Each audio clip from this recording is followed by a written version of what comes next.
Sejam muito bem-vindos a mais um episódio do Bloco Podcast. Eu sou o Quinteiro, você me encontra no X por @Hugo_Quinteiro.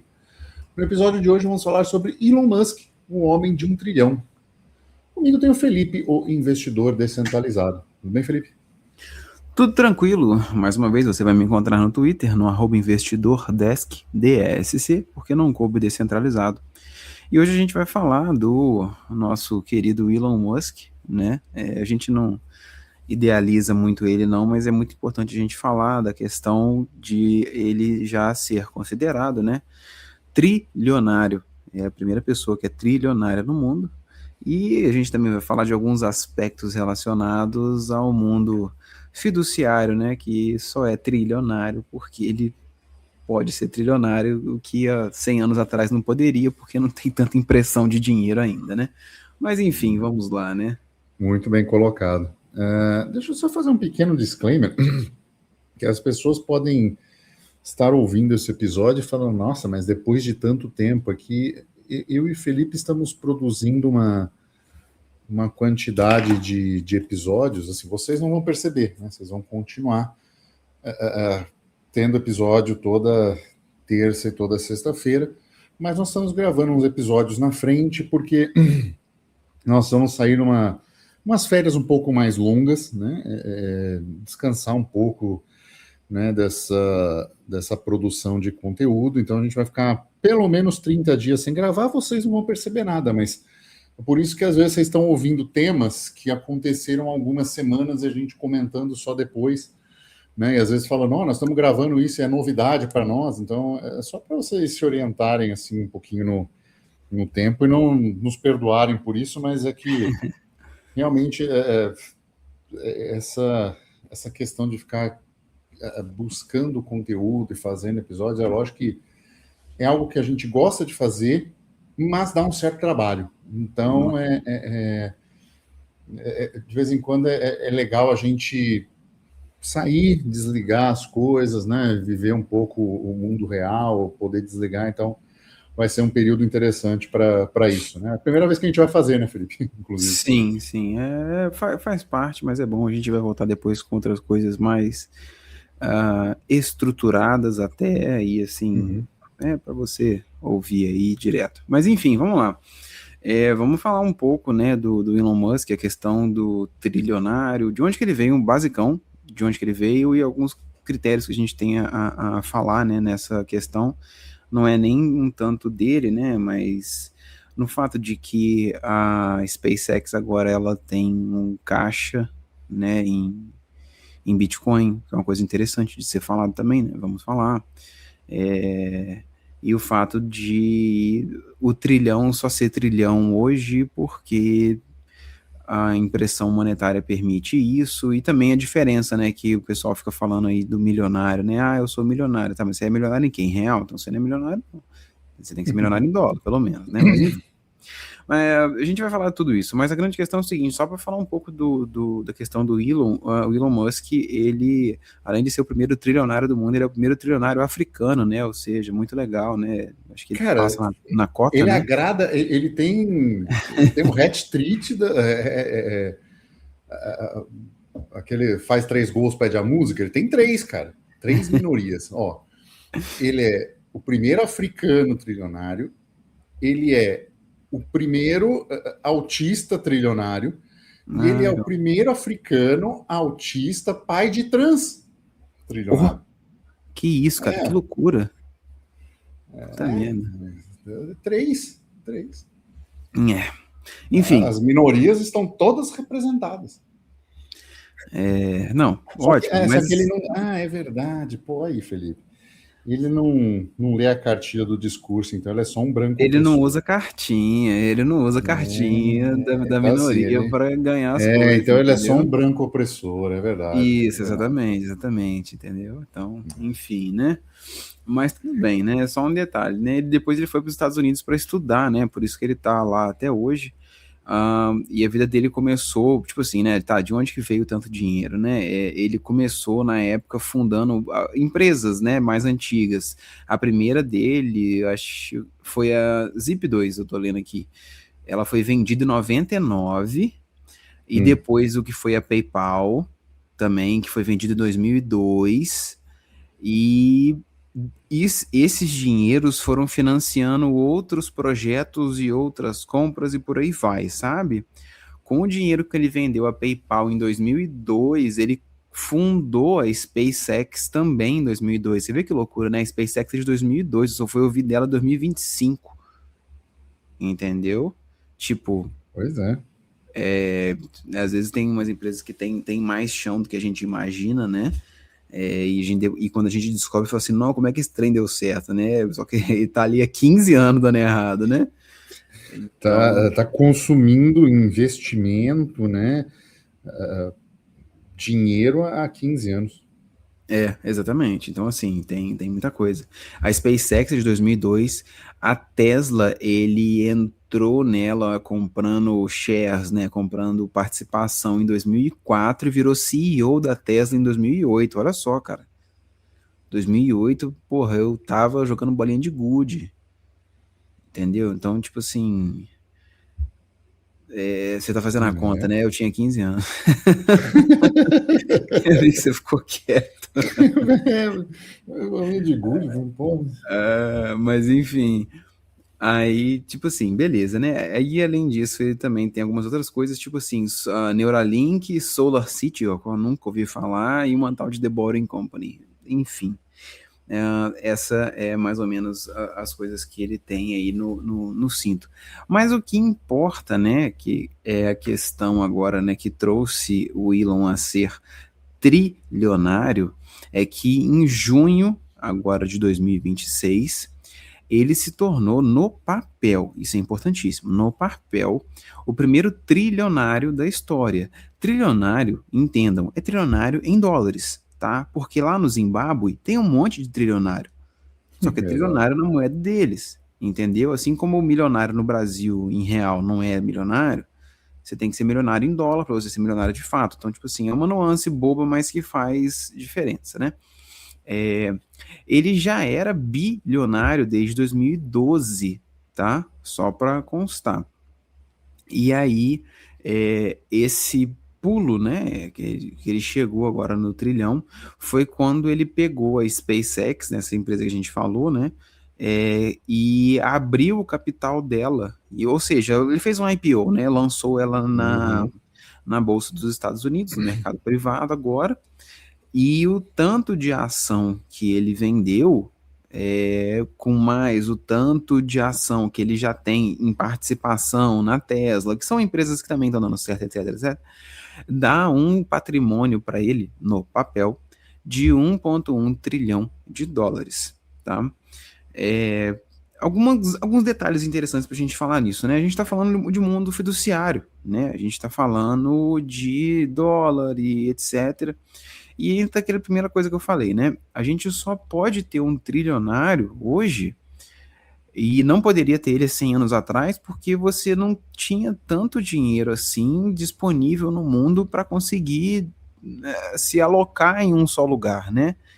É, e isso vai aumentar. Então, assim, daqui a talvez outros 100 anos, a gente vai poder ter alguém que é quadrilionário, talvez, né? A depender do nível de Uhum. emissão da moeda. Então, assim, é só para vocês entenderem que tem essa questão, né? Isso até foi uma das coisas que muito me fez repensar a minha posição antigamente em mercado tradicional, em bolsa de ações no Brasil, aonde às vezes o que você tem de valorização, eu tenho o Banco do Brasil, meus parabéns. E o tanto, ele valorizou tantos por cento. Beleza, mas ele valoriza menos do que o que é imprimido, impresso de dinheiro. Imprimido foi horrível. Do que é impresso de dinheiro todo ano. Então, assim, tem questionamentos, né? Então a gente tem essa impressão muito grande de dinheiro e tal, e tem essa possibilidade hoje.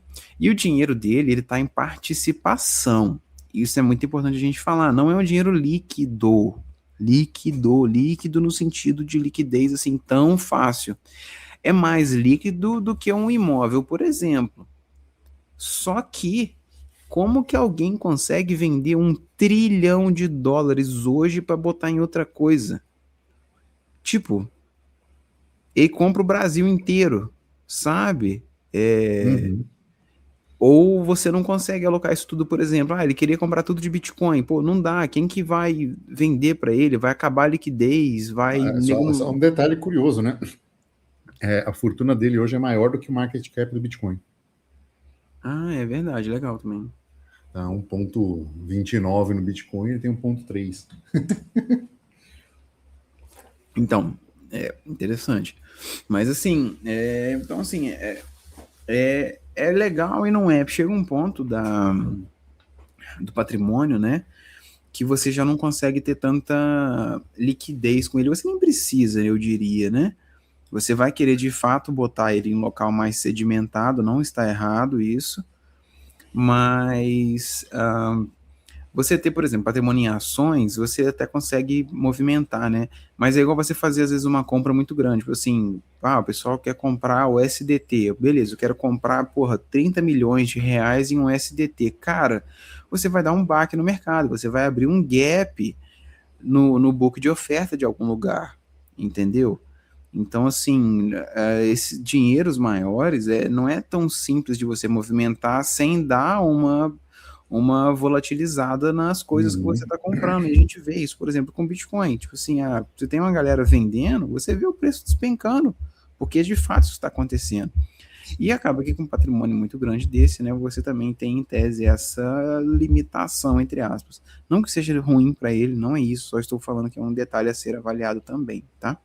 Só isso.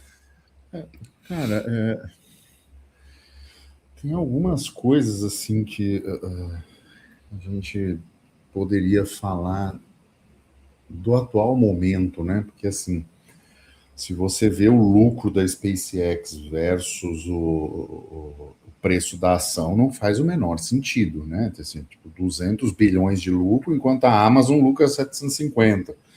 Então, assim, não faz o sentido, mas por que tem tanta pessoa depositando dinheiro nessa expectativa? Acho que eu vi isso no episódio dos Simpsons, olha só, há muitos anos atrás, sobre o Elon Musk.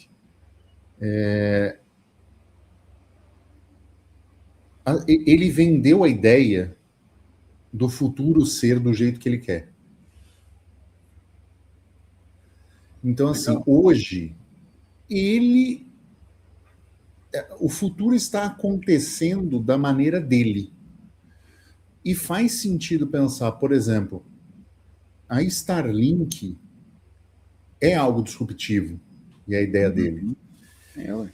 A SpaceX vai e precisa entregar para essa capitalização de mercado e para essa expectativa já comprada, né? Não estamos falando de possíveis valorizações, estamos falando assim, as pessoas que compraram estão com essa expectativa que ele entregue processamento de dado no espaço, utilizando para isso boa parte do conhecimento desenvolvido para Starlink, né? Então, assim, o processamento de dados vai viajar pelos satélites, não é? E ele poder colocar equipamentos em outra condição de overclock e muito mais eficientes para processar essa IA do espaço com energia solar 24/7, né? Como são as Starlinks. Então, ele já tem um certo know-how e ele é um frontman das empresas que entrega. Ele tem entregado consistentemente, né? SpaceX, o cara tinha o dinheiro para o último lançamento, não podia dar errado e não deu errado. O cara está literalmente botando um foguete de ré, né? O foguete, sabe? Ele acabou com um provérbio, né? Foguete não Uhum. dá ré, não dá ré sim, porque o cara fez isso. Então assim, outra coisa visionária dele foi e está sendo: o espaço é um lugar da iniciativa privada. Porra, isso é uma maravilha. Óbvio que ele está ganhando com um contrato com a NASA, óbvio que ele fornece tecnologia e tal, Não estou dizendo que não vai haver empresas estatais no espaço, mas esta visão de empresas privadas no espaço era uma visão que era uma teoria e ele transformou em prática.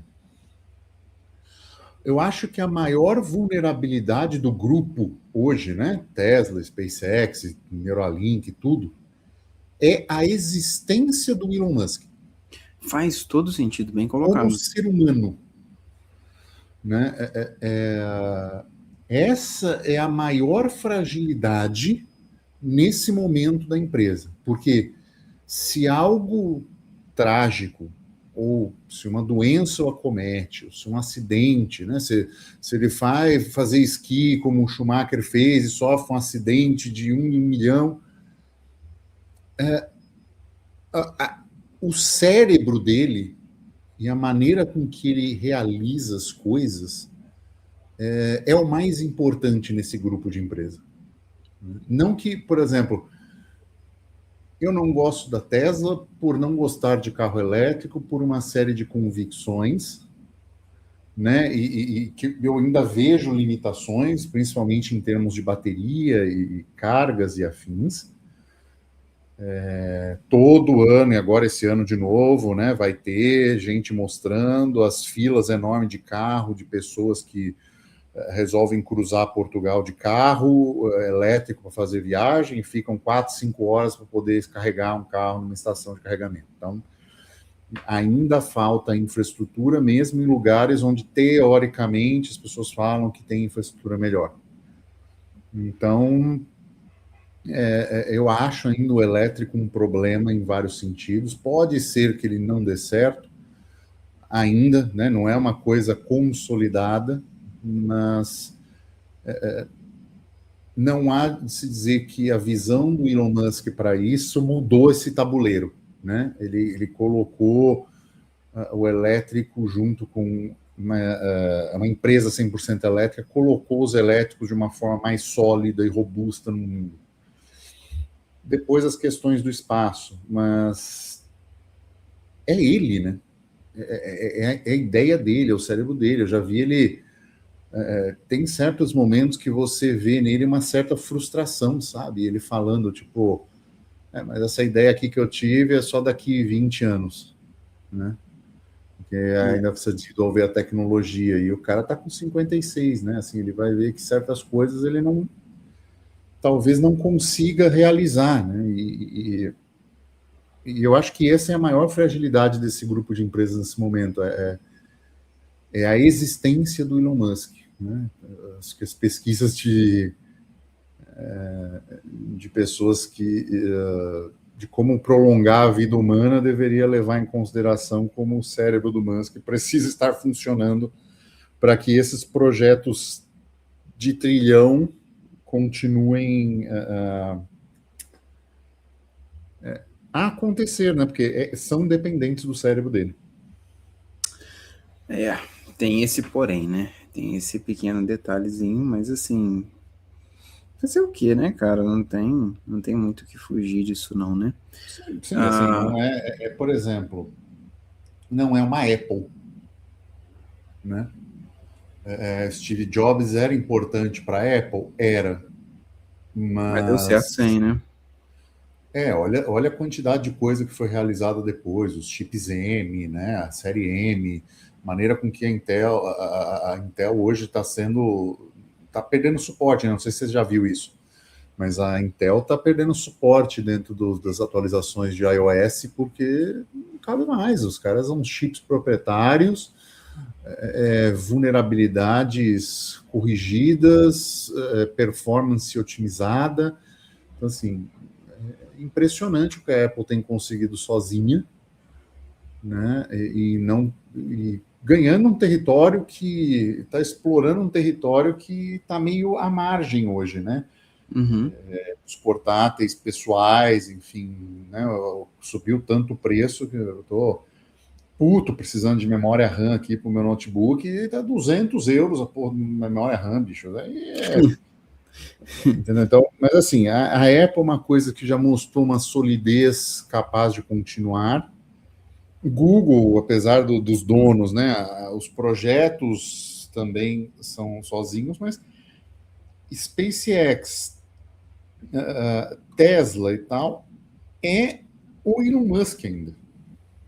Né? Então, talvez pelo tempo da empresa, né, não tenha tido essa maturidade ainda de andar sozinha, eu diria. Né? O próprio X, né? O Twitter, o que ele fez no Twitter mostrou que o Twitter não andava sozinho, né? Era um ambiente woke de lacração, inchado pra caramba, com um monte de gente. E transformar uma empresa dessa de tecnologia em algo enxuto, capital fechado e tudo, pô, foi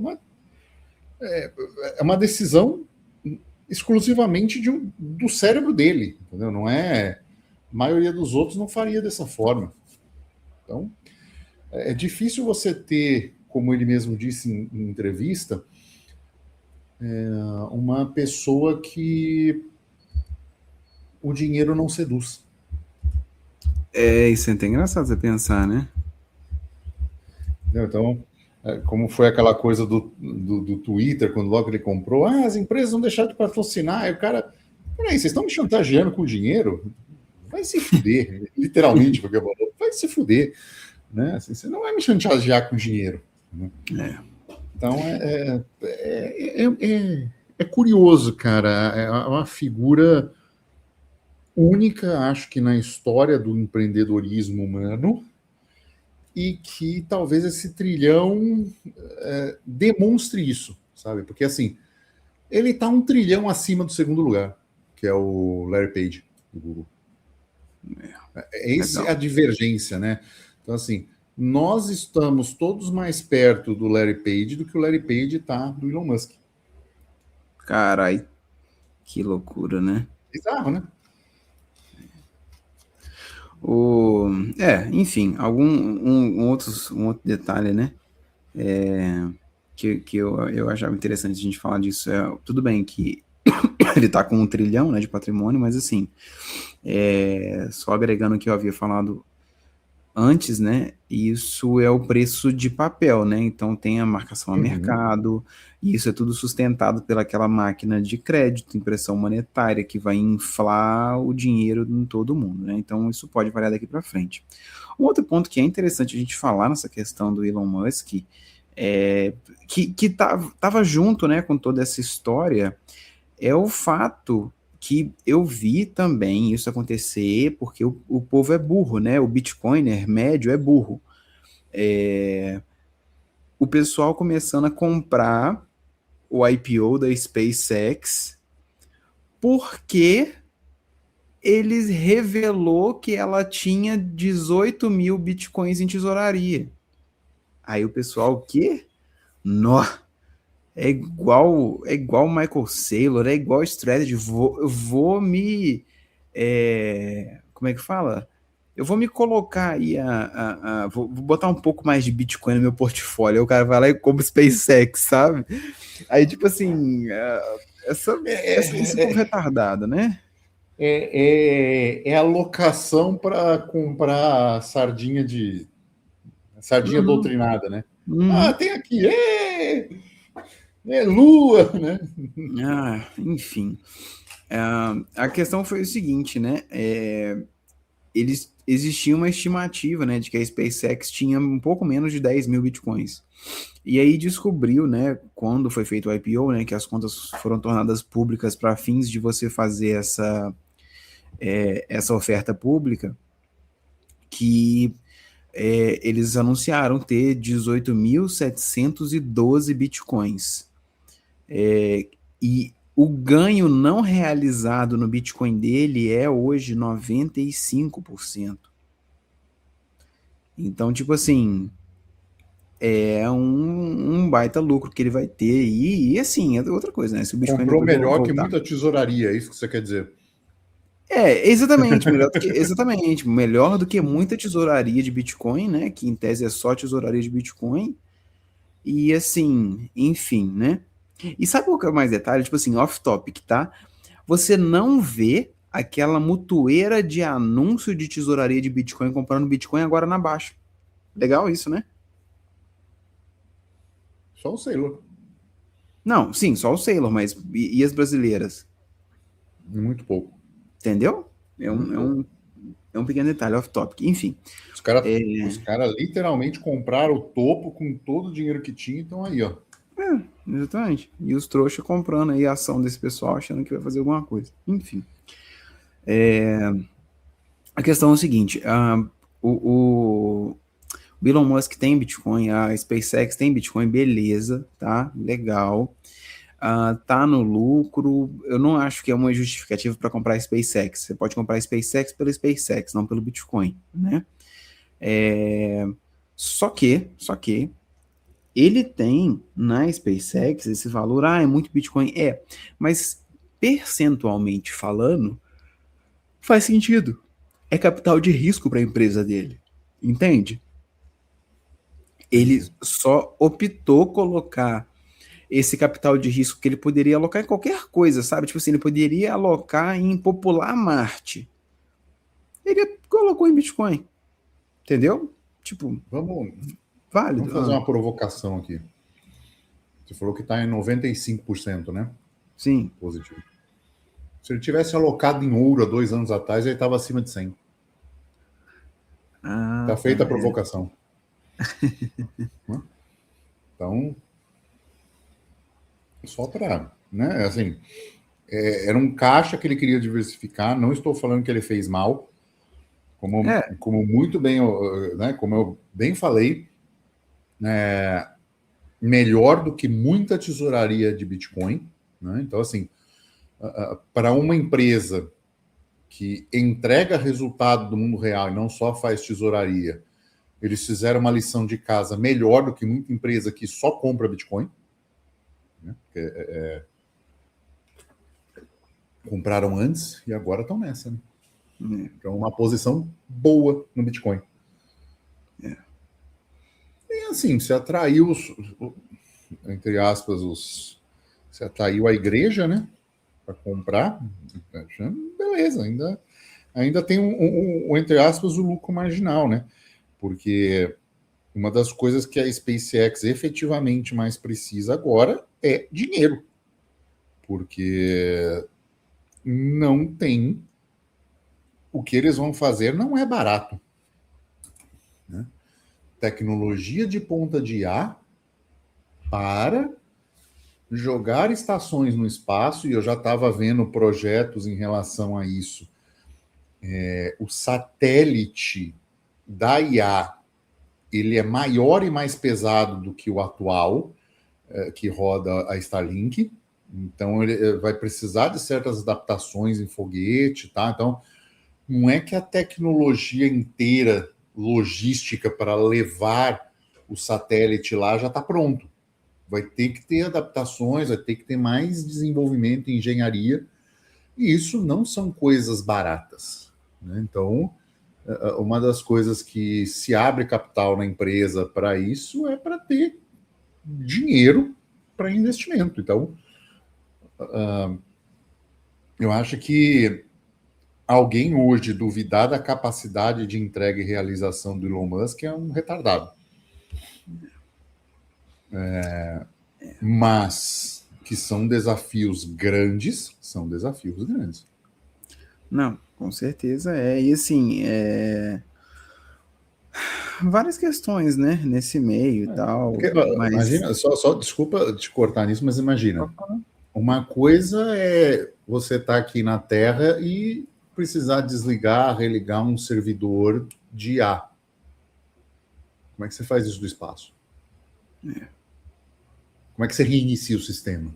é, Lógico, existem formas remotas, não estou dizendo isso, mas como é que você troca um transistor?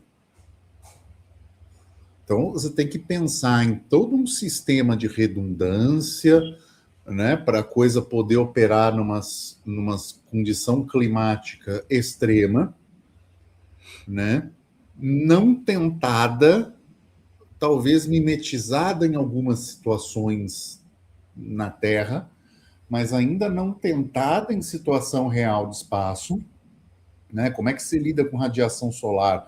Como é que se lida com pulso eletromagnético? Como é que se lida com uma série de coisas assim?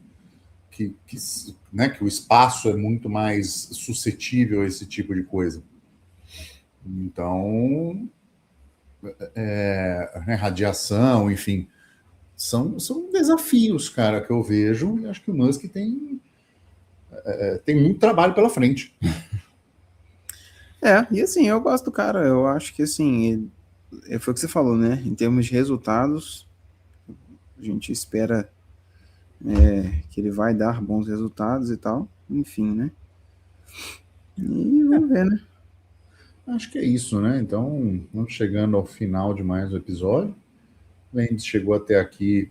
Deixe seu like, deixe seu comentário, diz o que você acha dessa nova fase do Elon Musk trilionário. Tá bom? E é isso. Ficamos por aqui e tchau.